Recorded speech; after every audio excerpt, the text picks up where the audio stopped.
Welcome back to the Chronicles of the Classical Period. Today's episode features Antonio Vivaldi, 1678 to 1741. Let's begin. Financial Discord, the strains of a virtuoso. Immersed in the Baroque splendor of the 17th century Venice, Antonio Vivaldi, the virtuoso violinist, stood at the intersection of art and adversity. Born into a world enraptured by musical tapestries, his compositions danced through the canals and alleyways, yet behind the melodies a discordant note echoed, the strains of financial hardship. Vivaldi, a maestro of the violin, faced a perennial struggle of artists throughout history, the precarious nature of his income. The grandeur of his compositions, celebrated today, concealed the harsh reality of a virtuoso often teetering on the brink of destitution.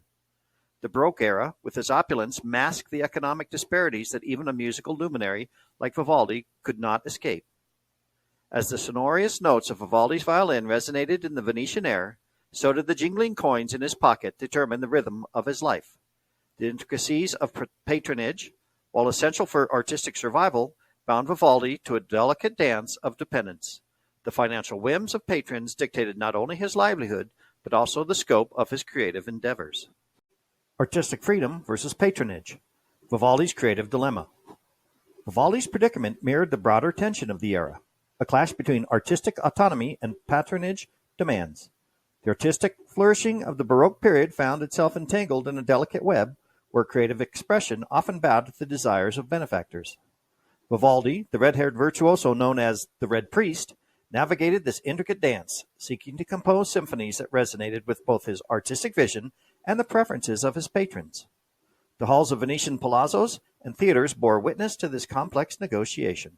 Patrons, with their discerning tastes, often played a symphony of their own, directing the creative pursuits of the artists they supported. Vivaldi's compositions, while masterful, were not immune to the influence of those who held the purse strings. The financial discord found resonance in Vivaldi's soul, prompting a creative dilemma that echoed through his compositions. The Red Priest yearned for artistic freedom, to compose not merely for the elite, but for the soul of Venice itself. Yet, in the reality of his time, the symphony of creative independence often yielded to the demands of patrons who held the keys to both the palazzo and the purse. The intricate interplay between financial constraints and artistic ambition set the stage for Vivaldi's journey. His compositions, often celebrated for their emotive depth, carried the echoes of a virtuoso wrestling with the strings of autonomy and dependence. In the labyrinthine alleys of Venice, where every note seemed to narrate a different tale, Vivaldi composed not only the present, but as a hopeful overture for a future where the strains of financial discord would fade and the melody of artistic freedom would crescendo. But as the crescendo built, a looming interruption disrupted the harmony, throwing Vivaldi's delicate balance into disarray. The geopolitical turmoil of 18th century Europe, with its unpredictable cadence, would become the unforeseen interruption in the virtuoso's symphony of life. Vivaldi's Symphony Unveiled, a portrait of the virtuoso's early life. Within the labyrinthine canals and opulent piazzas of Venice, Anthony Vivaldi's journey commenced. Born on March 4, 1678, in a city that echoed with the whispers of artistic passion, Vivaldi emerged as the son of Giovanni Battista Vivaldi, a humble violinist. Little did the city realize that within the walls of the Vivaldi household, a prodigious talent was unfolding. From his earliest years, Vivaldi exhibited an unparalleled aptitude for the violin. His father, recognizing the burgeoning genius in his son, undertook the responsibility of honing young Antonio's musical prowess. The echoing melodies of the violin, practiced diligently in the confines of their modest home, hinted at the future virtuoso that Vivaldi would become. As the notes danced through the air, so did the financial strains that characterized Vivaldi's early years. The Vivaldi family, not blessed with aristocratic wealth, navigated the ebb and flow of limited resources. It was primarily within these modest beginnings that Antonio Vivaldi developed an acute awareness of the intimate relationship between art and financial stability. The young virtuoso's educational journey took a distinctive turn when he entered the priesthood. Ordained as a Catholic priest in 1703, Vivaldi's ecclesiastical calling intertwined with his musical aspirations. The classical period, with its fervor for expression and emotion, became the canvas on which Vivaldi painted his dual identity, the Red Priest and the virtuoso composer. Venice, a city steeped in both religious fervor and artistic vibrancy, provided the backdrop for Vivaldi's early endeavors. The vibrant cultural scene enveloped the aspiring composer, influencing the rhythmic tapestry of his burgeoning compositions. Vivaldi, donning the crimson robes of priesthood, found himself at the crossroads of two worlds, one dictated by divine devotion, and the other by the resonating strings of his violin. In the early 18th century, Vivaldi's association with the Ospedale della Pietà, an orphanage for girls, became a defining chapter in his life. Appointed as the maestro di violino, Vivaldi's role extended beyond ecclesiastical duties to nurturing the musical talents of the orphaned girls. The echoes of his violin reverberated within the stone walls of the Ospedale, creating a symphony that intertwined the destinies of the Red Priest and his protégés. It was within this educational tapestry that Vivaldi's innovative spirit flourished. His groundbreaking concertos, capturing the essence of Venetian allure and Baroque exuberance, began to permeate the cultural milieu. The Red Priest compositions, driven by a desire to elevate the spirit and evoke emotions, laid the foundation for a musical legacy that would transcend the confines of time. As Vivaldi's reputation as a virtuoso and composer burgeoned, the financial nuances of his profession accompanied his rising star. The artist's early years unfolded in the embrace of both artistic enlightenment and economic struggle, weaving a complex narrative that transcended mere musical notes. The Red Priest's path, though laden with financial discord, became a testament to the symbiotic relationship between creativity and the fiscal realities of the classical era. We interrupt this show for an important announcement. This is a classical period chronicle news bulletin. The year is 1709, and the War of the Spanish Succession has erupted, casting a somber shadow over the vibrant city of Venice.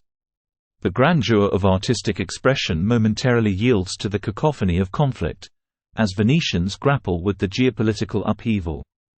Within the walls of the Ospedale della Pietà, where Vivaldi's compositions have become the heartbeat of musical education, an unforeseen interruption unfolded. The war, with its demands on resources and attention, forced the Ospedale to redirect its focus from cultural endeavors to the pressing needs of wartime exigencies. As the Republic of Venice grappled with the implications of the conflict, Vivaldi's artistic sanctuary transformed into a microcosm of the broader societal challenges. The orchestra, once an emblem of musical transcendence, now faced the stark reality of war's encroachment. The vibrant strings that once resonated in harmony were momentarily silenced, and the Red Priest found himself caught inside the crossfire of geopolitical discord. The financial strains, already a recurring theme in Vivaldi's life, intensified against the backdrop of wartime turbulence. The Ospedale, grappling with the economic repercussions of conflict, diverted resources away from cultural pursuits. Vivaldi, much like his beloved city, felt the reverberations of the war, a war that threatened not only the stability of nations but also the artistic sanctuaries that flourished regardless of the tumult. In this unexpected interruption, the artist and his symphony became casualties of a larger narrative. The once uninterrupted cadence of Vivaldi's compositions now echoed the dissonance of a city entangled in the throes of war. As Venetians grappled with the ramifications of conflict, the Red Priest found himself navigating not only the intricacies of artistic expression but also the harsh realities of a world plunged into war. We now return to the Chronicle of Vivaldi, paused for your listening pleasure. A resilient crescendo, Vivaldi's symphony resumes. As the echoes of war reverberated through the canals of Venice, Antonio Vivaldi, undeterred by the tempest of geopolitical unrest, sought refuge in the enduring power of music. The interruption, though imposing, proved to be but a brief pause in the maestro's symphony. In the wake of the war, Vivaldi's indomitable spirit refused to be subdued. The Ospedale della Pietà, despite weathering the storm of conflict, emerged as a sanctuary determined to revive its cultural legacy. The once muted strings now tuned with newfound vigor, as the orchestra, much like the city itself, embarked on a journey of restoration. Financial tribulations, an ever-present companion in Vivaldi's life, began to relent as post-war reconstruction breathed life back into Venice. The artist, driven by an unwavering commitment to his craft, found solace in composing symphonies that mirrored the resilience of a city rebuilding itself from the ruins of conflict. The interruption, marked by the shadow of war, gave way to a triumphant return to artistic expression. Vivaldi's compositions, infused with the collective spirit of Venetians, soared once more through the hallowed halls of the Ospedale. The red vestments of the Red Priest, a symbol of both passion and perseverance, became synonymous with the city's resolve to reclaim its cultural victory. Amidst the echoes of rejuvenated strings, Antonio Vivaldi stood as a testament to the enduring power of art in the face of adversity. The interruption, however disruptive, became a chapter in the maestro's life that underscored the resilience of both a musician and a city determined to harmonize once more. Harmony rediscovered. Vivaldi's legacy resonates. As the final notes of Vivaldi's symphony lingered in the air, a renewed sense of harmony enveloped the canals of Venice. The city, much like the Ospedale della Pietà, had weathered the storm of war and emerged with a reinvigorated cultural spirit. Antonio Vivaldi, the maestro of resilience, had orchestrated a triumphant return to musical prominence. The interruption, with its somber chords, became a fleeting moment in the grand composition of Vivaldi's life. Financial hardships, once a dissonant undertone, now seemed to harmonize with the city's reconstruction efforts. The war's aftermath, rather than stifling creativity, created a resonance of artistic expression. Vivaldi's dedication to his craft, undeterred by the interruptions of war and financial struggles, echoed through the restored halls of the Ospedale. The red vestments of the Red Priest symbolized not only the passion within Vivaldi's compositions, but also the collective determination of a city to reclaim its cultural identity. Venice, now adorned with the vibrant hues of resilience, became a living testament to the transformative power of art. Vivaldi's legacy, a melody of perseverance, resonated far beyond the canals, inspiring future generations of musicians to navigate interruptions with unwavering commitment. As the curtain fell on the chapter of Vivaldi's life, the stage was set for a new movement in the grand symphony of musical history. The baton, momentarily stilled by interruption, now passed to a new composer waiting in the wings, George Friedrich Handel. The next episode awaits, promising to continue the rich tapestry of musical narratives. Join us next week when we explore the chronicle of George Friedrich Handel. Until then, consider subscribing to our channel as we publish a new chronicle each and every Friday.